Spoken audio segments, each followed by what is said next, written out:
de memórias. Tenham todos um bom espetáculo.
O universo, por exemplo, é um canteiro de planetas, de astros, de estrelas. Algumas estrelas já morreram há muito tempo e seguem iluminando o nosso planeta, que também é um canteiro de rios, mares, continentes, relevos, plantas, pessoas.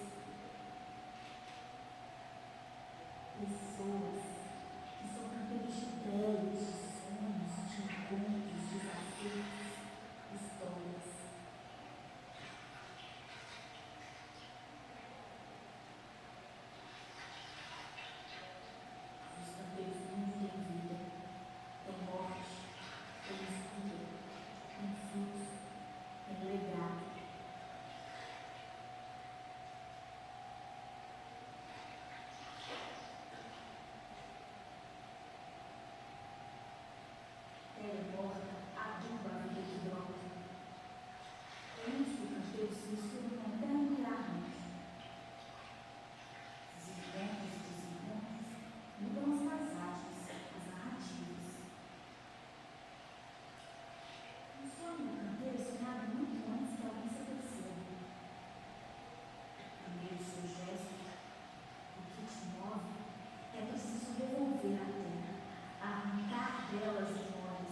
Reverenciar os seus defuntos e seguir,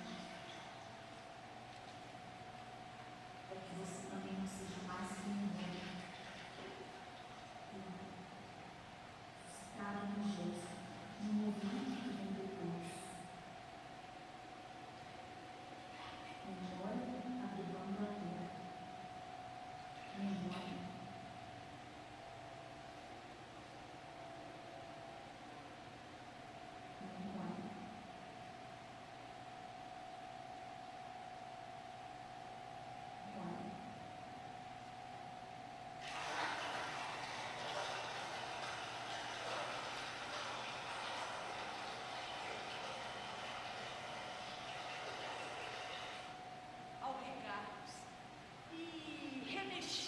Em nossos canteiros, esbarramos com a história de nossas avós.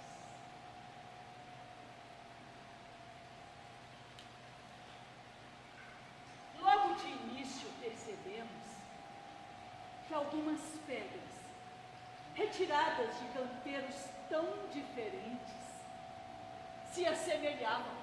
A sensação que tínhamos é que sedimentos que se depositaram ao longo dos anos para formarem essas pedras pareciam ter sido arrancados do mesmo lugar. Apesar de que, geograficamente, essas mulheres viveram em lugares muito distantes entre si. O que esse encontrar, arrancar, desencaixar de pedras nos revelou foi que os ventos, que pareciam soprar naquele Brasil, transportavam a matéria que dominava todo o relevo nacional. Nossos avós nasceram na segunda década do século passado, em um Brasil onde as mulheres não podiam votar. Também não podiam trabalhar no mercado formal, nem mesmo ter conta bancária, sem antes pedir ao autorização ao homem da casa. Não tinham direito à herança, à guarda dos filhos, e tão pouco poderiam se divorciar. Direito que só lhes foi otorgado mais de meio século depois. A pergunta que nos fizemos foi: como foi que essa realidade mudou? Quando foi que aquelas pedras se rearranjaram? Enraizaram, Firmaram o chão, para que outras mulheres pudessem pisar. sem pedir autorização aos homens.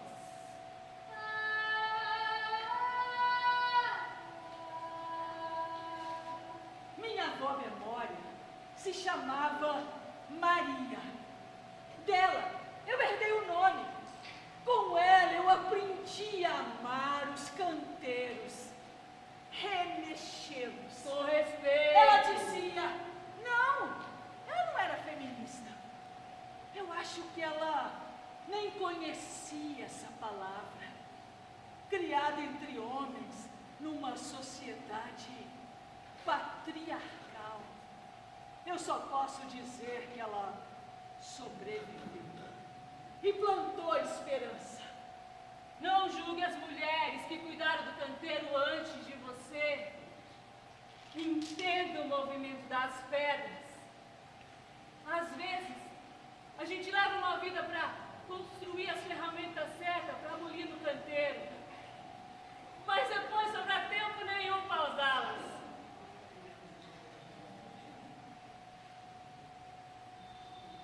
São as mais jovens, como você, que vieram depois e vão precisar delas para revolver a terra, reorganizar as pedras. Nós, mulheres, somos todas lavradoras de nossa própria história.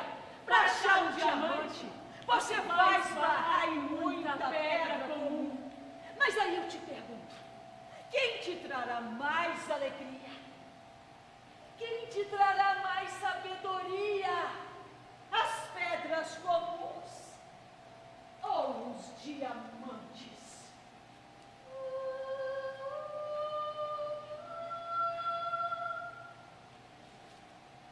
Minha avó, inspiração, também me deu um nome e herança. Assim como sua avó Maria, vó Ana falava a linguagem das pedras. No começo eu não entendia, mas depois eu finalmente compreendi. Ela sempre dizia: Procura, minha filha! Procura suas pedras! Sem suas pedras, você não acha o caminho. sem suas pedras você não faz a sua estrada. Existe pedra de tudo enquanto é jeito.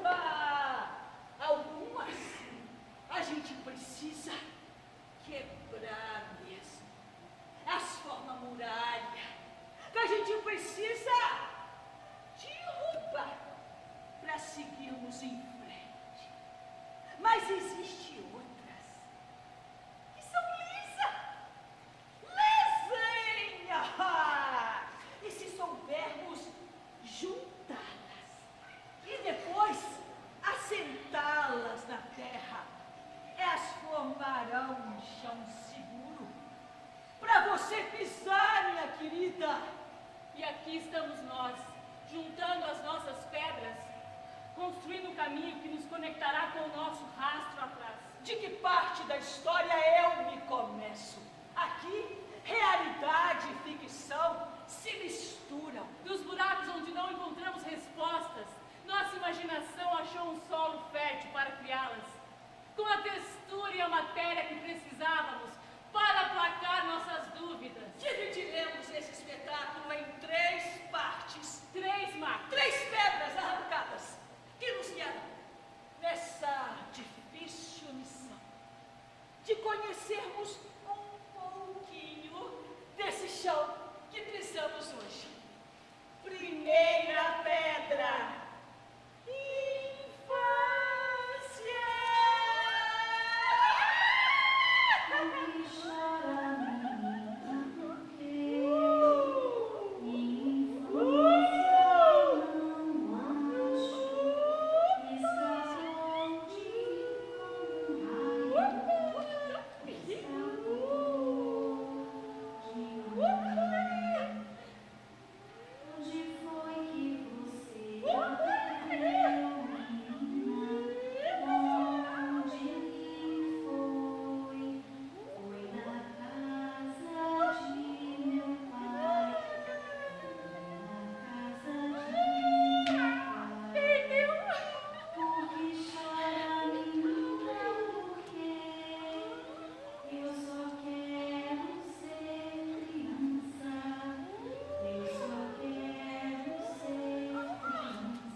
idade, 8 anos. Perda o roubo. Perda o roubo? Eu não sei. Eu tô aqui para que vocês me digam. Qual o seu nome, menina? Maria Rosa Mendes. Idade? 8 anos. Foi perda ou foi roubo? Às vezes eu acho que foi perda. Outras vezes eu tenho certeza que foi roubo. Mas afinal, o que foi que te roubaram? O que foi que você perdeu? A minha infância. A minha infância. Maria, a avó de Maria, se viu órfã de mãe aos 8 anos. Única mulher de uma família de 6 filhos homens. Coube a ela substituir a mãe morta em todos os afazeres domésticos. Maria não foi mais à escola. As panelinhas de criança foram substituídas pelas panelas imensas que ela precocemente aprendeu a manusear. Para exercer este papel, que era reservado somente às mulheres. O início dessa saga virou história, que a Maria contava e recontava como uma expiação. Um jeito próprio de trazer a mãe sempre para perto de si. Num dia inesquecível, Maria! Inesquecível! Eu me lembro que era noite alta. E eu já estava quase dormindo, quando de repente eu escutei os gritos de sua bisavó. Eu corri para o seu quarto e a encontrei com os olhos muito arregalados de quem tinha levado um baita susto.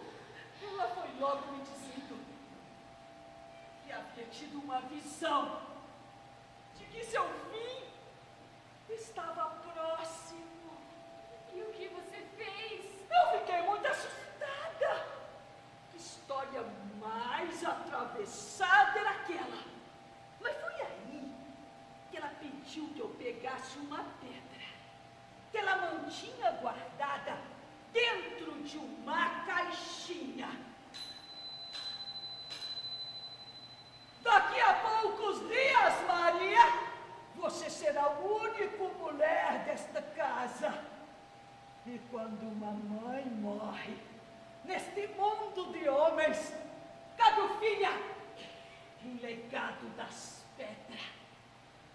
Este pedra eu trouxe da Síria, um pedaço de chão, para eu nunca me esquecer das muralhas que eu tive que quebrar para chegar até aqui.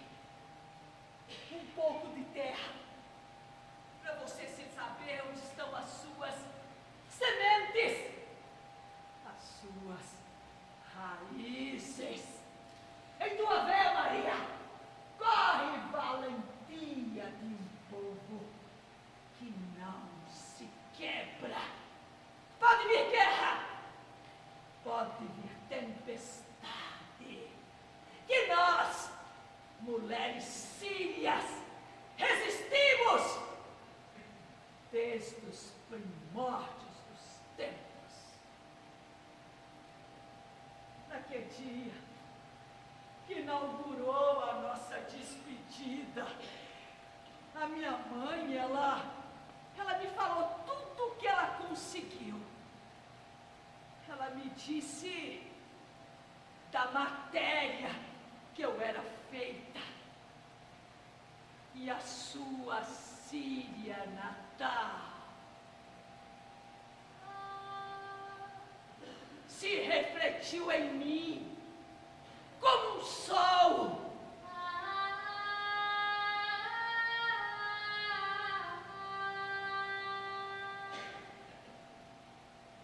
Ela só não me falou da dor que a pedra encerrava.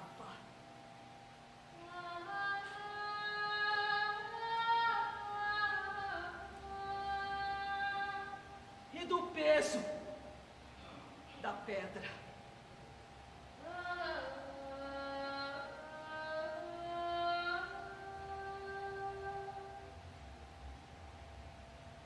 Mas afinal, o que foi que te roubaram?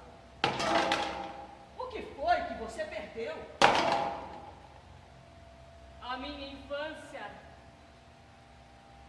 A minha infância. Ana, a avó de Ana, precisou aprender a pegar no cabo da enxada, ainda na infância. Assim como todas as suas irmãs, ela recebeu a sua primeira ferramenta de carpir a terra aos 8 anos. Mas desde menina, vó Ana se negou a caminhar às cegas, no meio da multidão. Se era obrigada a trabalhar na terra, então que fosse do seu jeito, não do jeito que todos faziam. Afinal, uma estrada nova precisa de alguém para abrir as picadas no mato. Vó Ana era dessas. Eles queriam que eu fosse pé de boi, minha filha? Que eu andasse igualzinho uma sombra das pessoas mais Como é velhas? que a senhora falava como vô mesmo, Ana? Nasci pra seguir ordens não, meu pai! Trabalhar eu trabalho, mas eu sigo as minhas ideias. É preciso ter coragem de plantar maçã num lugar onde sempre se plantou mandioca. Senão, os canteiros ficam tudo de um jeito só, não é mesmo?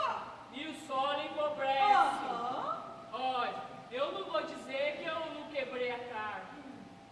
Quem nunca errou que atire a primeira pedra? Mas dos meus erros, eu aprendi muita coisa que me levou para os acertos que eu tive depois. Ah, minha filha, para a gente progredir, a gente precisa arriscar, errar, quebrar as pedras do caminho. Não, meu pai, eu não sou pé de boi, eu sou pé de Ana. Sentindo a inspiração dos meus momentos corajosos de enfrentamento. Escutar os compassos de sua inspiração, os momentos assustados que não viu forças para enfrentar meus interiores. Olha,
da Dirce. Mas por quê? Meu pai não aceitava muito esse meu gosto pela música. Mas por quê, meu Deus? Dizia que era coisa do diabo. Ave Maria! Mas olha, eu corri atrás desse sonho. Do meu jeito, mas eu corri. Dircinha nunca soube da minha humilde existência. A tudo que eu fiz na minha vida, eu devo a ela. Verdade é desafio? Desafio! Eu desafio você a escrever uma palavra muito difícil. Eu sei. Quero só ver.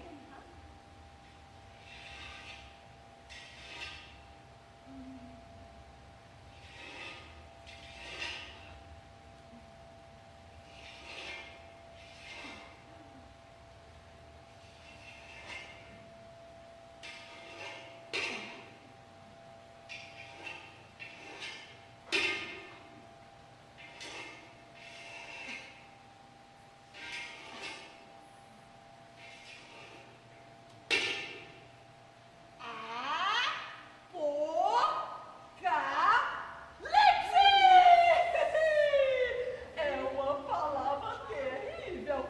Mas que bonita é! Dá até gosto de falar. Olha pra você ver. E esse finalzinho. E onde a senhora aprendeu? Eu sempre fui menina curiosa. Eu queria ter uma caligrafia bonita.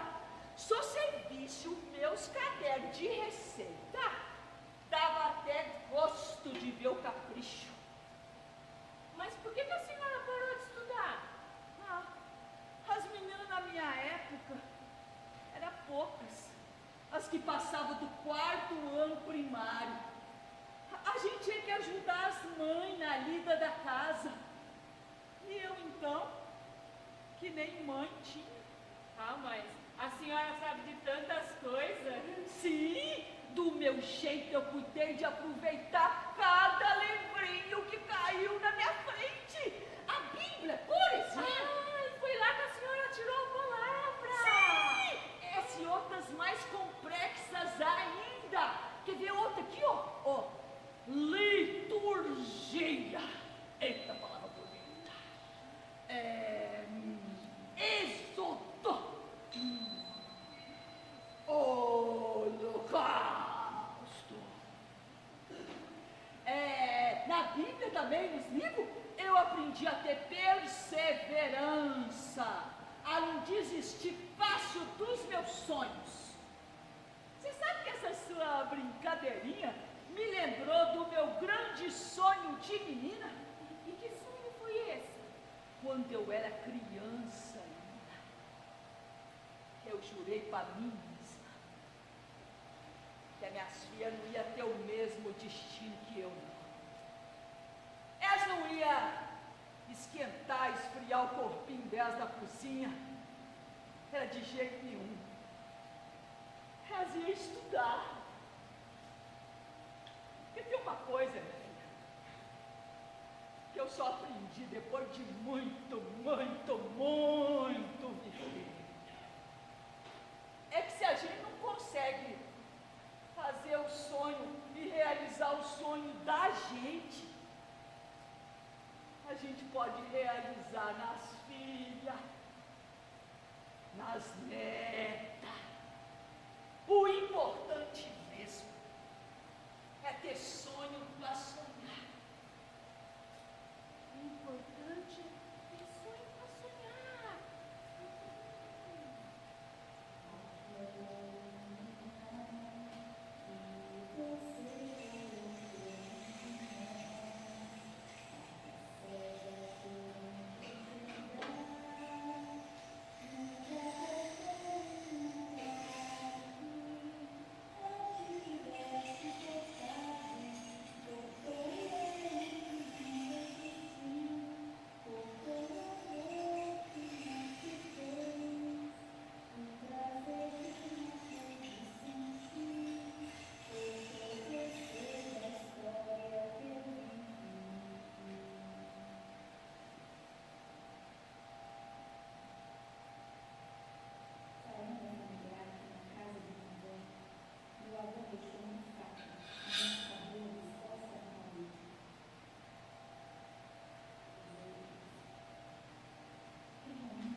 do amor, da liberdade. Onde elas poderiam ser quem elas quisessem, ao lado de quem elas iriam viver o grande amor que era contado nos filmes. Ana, o que você se lembra do dia do seu casamento? A chuva forte que caiu. Parecia que o céu estava desabando sobre nossas cabeças. Chuva era sinal de mau agouro. Toda mulher que casava em dia chuvoso tinha uma história triste para contar. Eu nunca me esqueço do pavor que senti quando vi aquela nuvem cinza que estacionou em cima da igreja, trazendo tanta água que hoje lembramos. Devia de ser as lágrimas que eu derramei depois, com a cruz que eu tive que carregar a partir dali.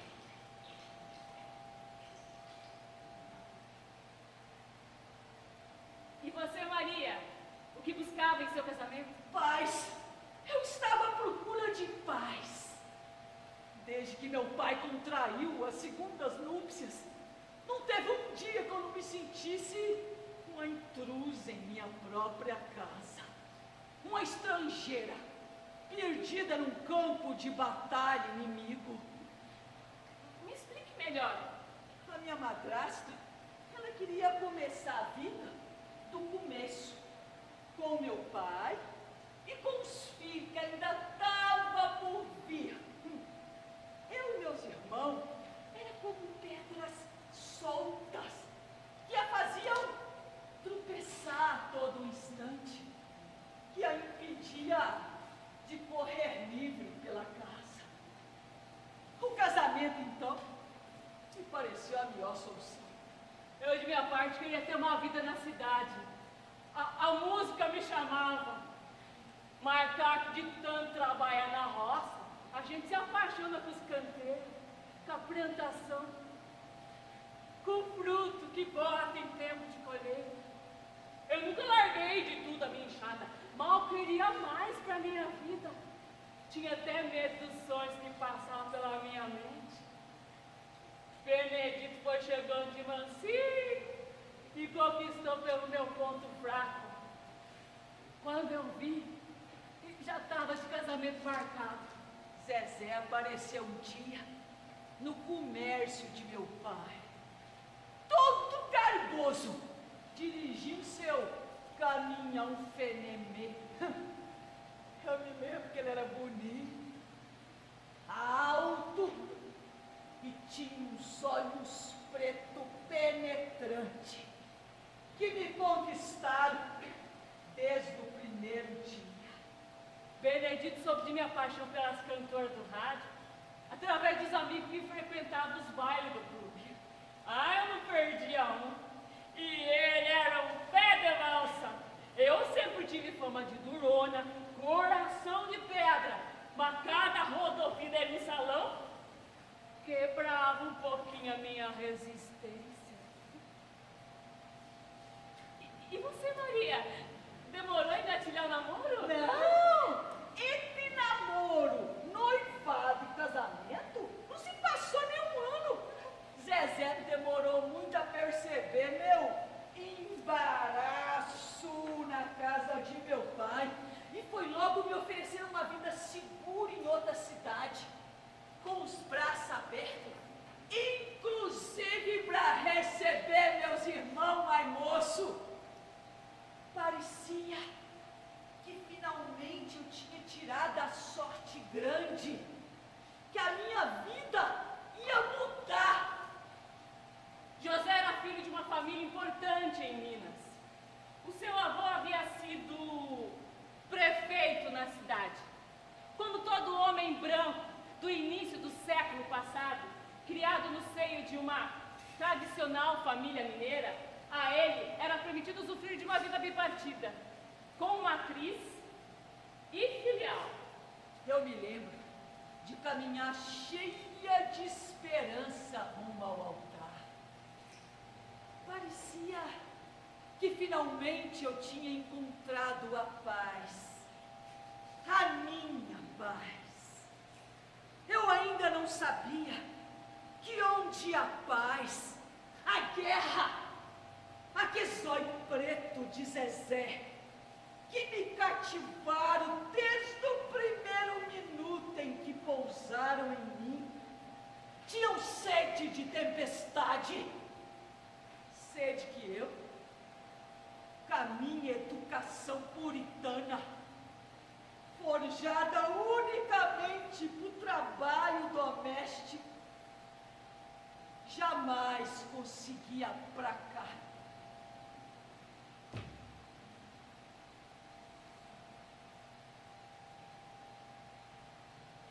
Benedito era um comerciante bem estabelecido em sua cidade, relojoeiro famoso.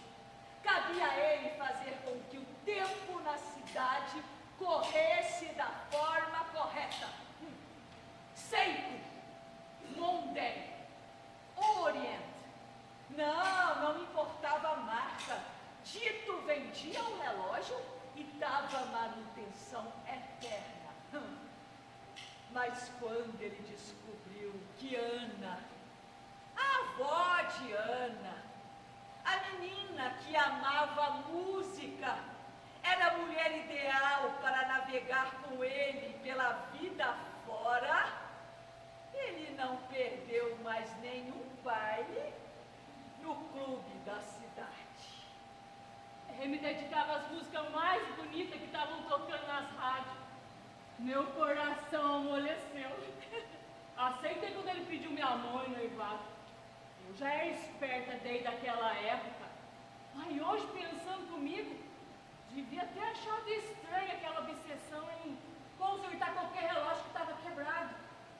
Como se ele fosse dono do tempo. Às vezes, depois de noivos, perdemos um baile importante porque ele não tinha chegado ao fim de concerto. Ali eu devia ter recuado. Afinal, a música sempre foi o meu maior amor. A razão da minha vida.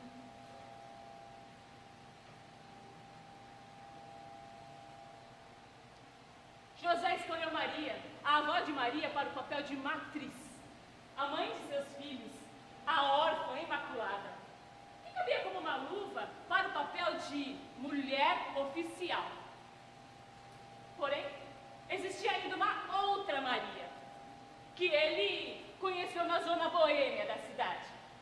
Essa segunda Maria tinha em si o fogo que ele precisava para alimentar seus desejos mais impensáveis. Um homem e duas mulheres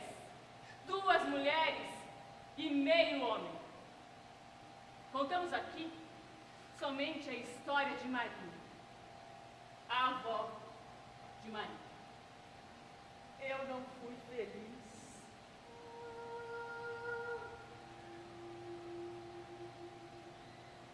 Mas também eu não fui totalmente infeliz.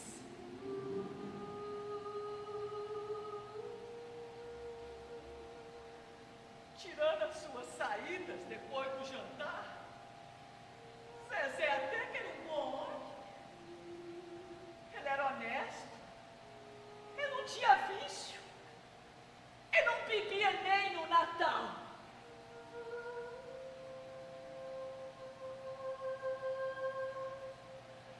Mas aqui é só em preto. Me atraíram com uma armadilha. Zezé queria apenas uma dona para sua casa, que manobrasse as panelas e tivesse os seus filhos. Eu queria mais.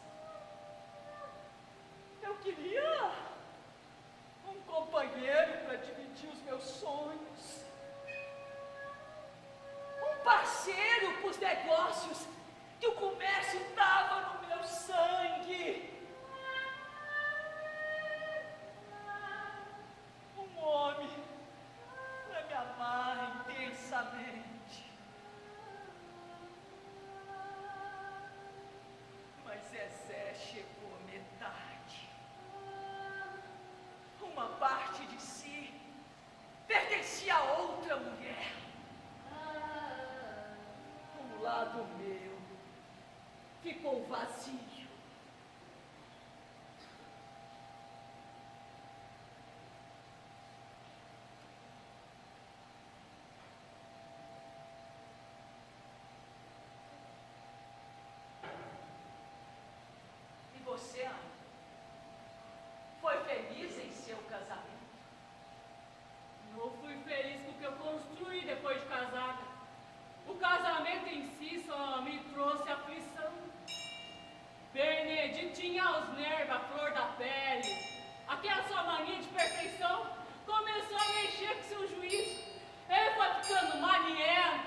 dos bailes, sem música que eu não ia ficar.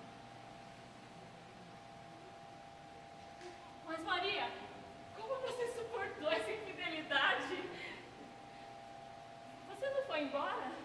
Quando eu soube da outra Maria, eu quis morrer. Eu quis sair caminhando pelo mundo, sem olhar para trás. Mas aí eu me lembrei das minhas filhas. Eu não queria que elas passassem nessa vida nem metade do que eu passei sem mãe. Aí eu fiquei. Mas nas minhas condições, eu montei o meu comércio. E eu coloquei nele toda a minha energia. Mas quando eu voltava para casa, à noite, depois do jantar, sozinha, esperando Zezé, que não chegava nunca, eu me sentia apenas uma parte daquela engrenagem, assim como o lençol, o travesseiro e as fronhas. E isso, definitivamente, não me fazia bem.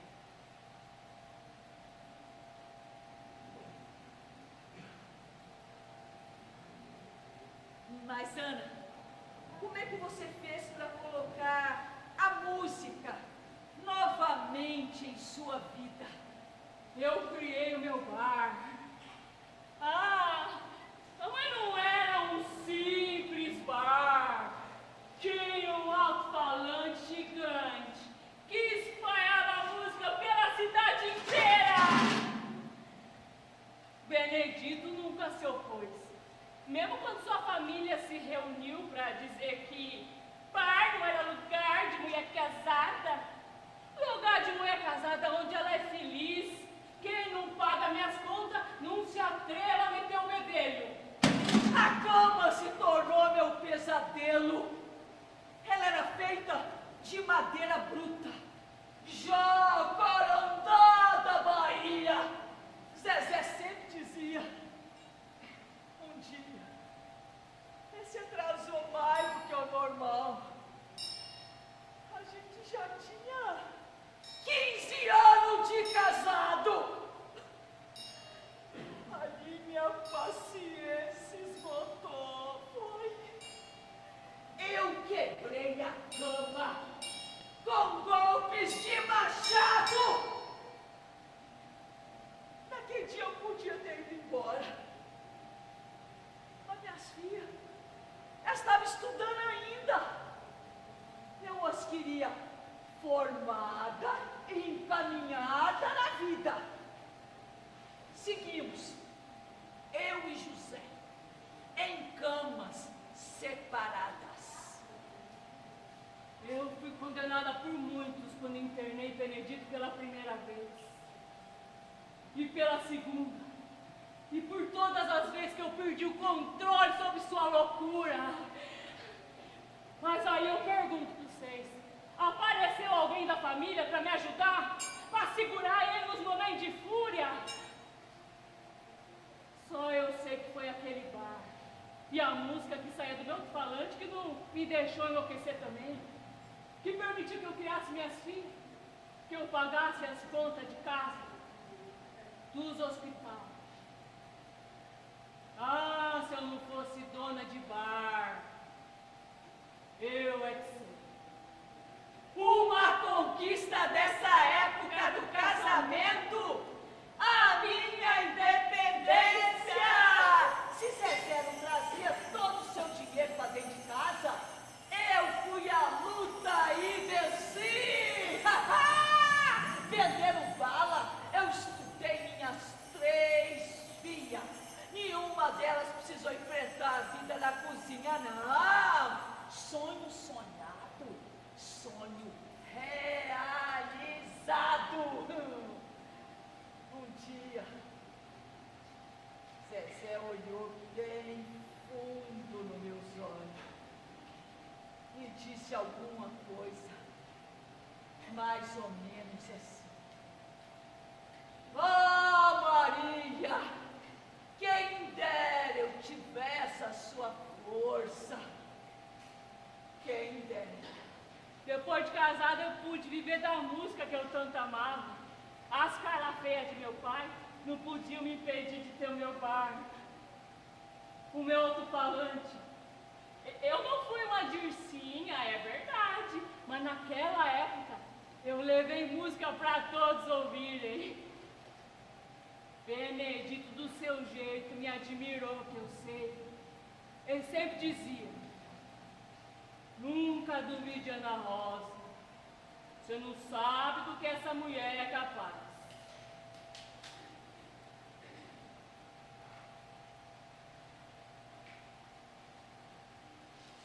Não aquele que tu trouxe, mas o que tu desviou.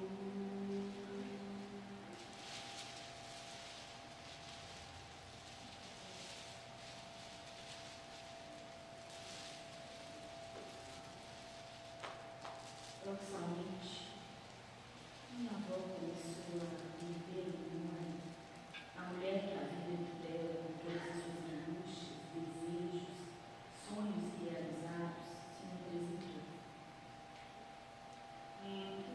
Tempo,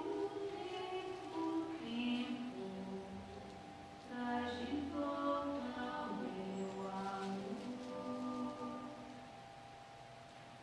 Como se aquela fratura irremediável em sua razão de repente expusesse em carne viva a mulher por trás do silêncio e tudo que a expandia para além daquela entidade santificada, previsível e encapsulada que se titulava avó. Sim, havia luta ali dentro, amores que pulsavam e que reverberavam para além de sua existência. Distrações.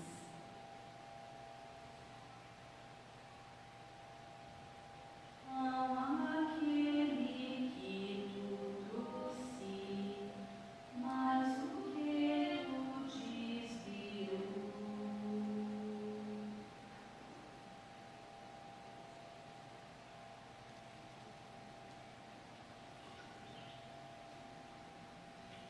Minha avó começou a viver a minha mãe, conhecer as suas tempestades.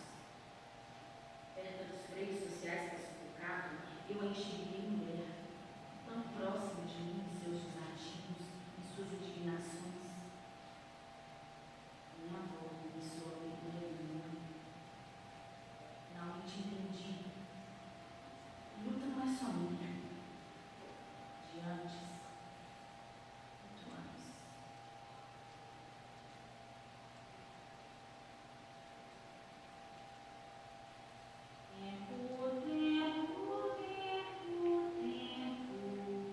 Traz de volta o meu amor, não aquele que tu trouxe, mas o que tu desviou. Terceira pedra. A carta que a minha avó poderia ter escrito. Lembra das pedras que te queimaram como ferro quente, atirada por aqueles que ainda acreditam no mundo doentiamente macho. Lembra das pedras que te calaram quando você ainda não conhecia a potência do seu canto? Lembra das muralhas de pedra que atravessaram seu caminho e das vozes que ecoavam atrás delas. Daqui você não passa, daqui nenhuma mulher jamais passará. Lembra dos tropeços e das quedas que você não pôde evitar? Daquela estrada escura, Interminável, formada por pedras pontiagudas que pareciam querer te frear em sua marcha. Lembra! Mas também não se esqueça das pedras que você arrancou com as mãos e construiu a sua casa. não esquece dos calos que te permitiram seguir a sua caminhada. Abrir uma estrada mais plana, mais larga para sua filha. Não esquece do grito louco que ecoou dentro de ti e arrancou todas as pedras que estavam entaladas em sua garganta. Guarda a sensação de vitória que atravessou o seu corpo, a sua alma, o seu ânima, em cada muralha que você derrubou nessa vida. Guarda as lágrimas que molharam tua retina quando tua filha nasceu e te fizeram brigar por um mundo melhor para ela. Guarda a força de luta que se apoderou de você quando se entendeu mãe de tantas mulheres, nascidas ou não do seu ventre. Sinta que a tua mulheridade te faz plena. O teu cheiro, os teus ciclos. Essa alternância de estações que só nós mulheres possuímos. Não esquece de tudo que te faz mulher.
Secar essa flor.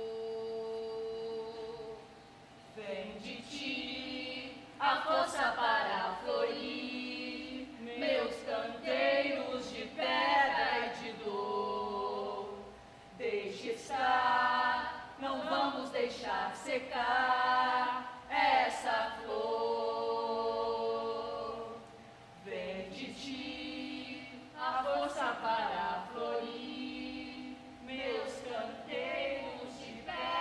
e de dor. Deixa estar, não vamos deixar secar essa flor.